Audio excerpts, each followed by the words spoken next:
Dalam teks kuno, Enlil digambarkan menguasai udara, angin, dan badai. Ia sering muncul sebagai sosok yang tegas dan tidak segan menghukum manusia. Sitchin menekankan bahwa Enlil adalah komandan utama operasi Anunnaki di bumi. Ia memimpin pembangunan kota suci, pusat administrasi, serta mengatur jalannya tambang emas yang dianggap sangat penting bagi kelangsungan peradaban Nibiru. Bagi Sitchin, sikap keras Enlil mencerminkan pandangan Anunnaki yang memandang manusia hanya sebagai pekerja, bukan makhluk setara.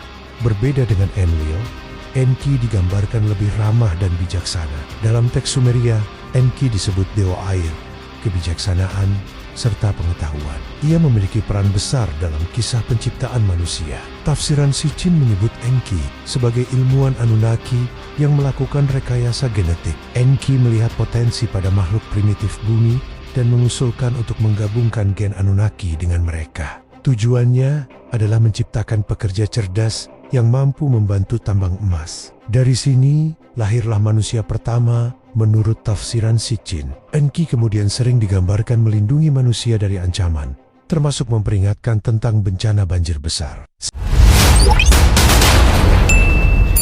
Subscribe.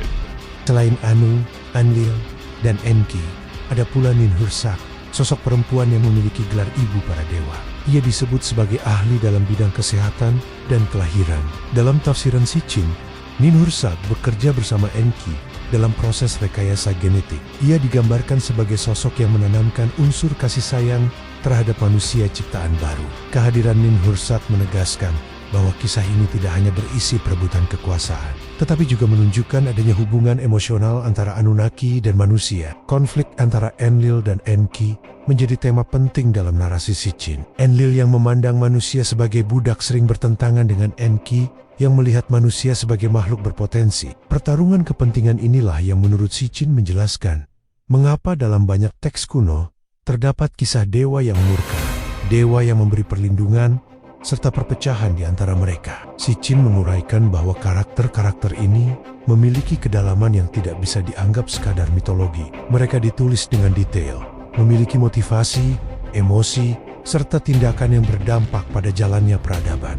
Bagi Sitchin, hal itu adalah bukti bahwa penulis kuno mencatat peristiwa nyata yang mereka saksikan, bukan hanya khayalan belaka.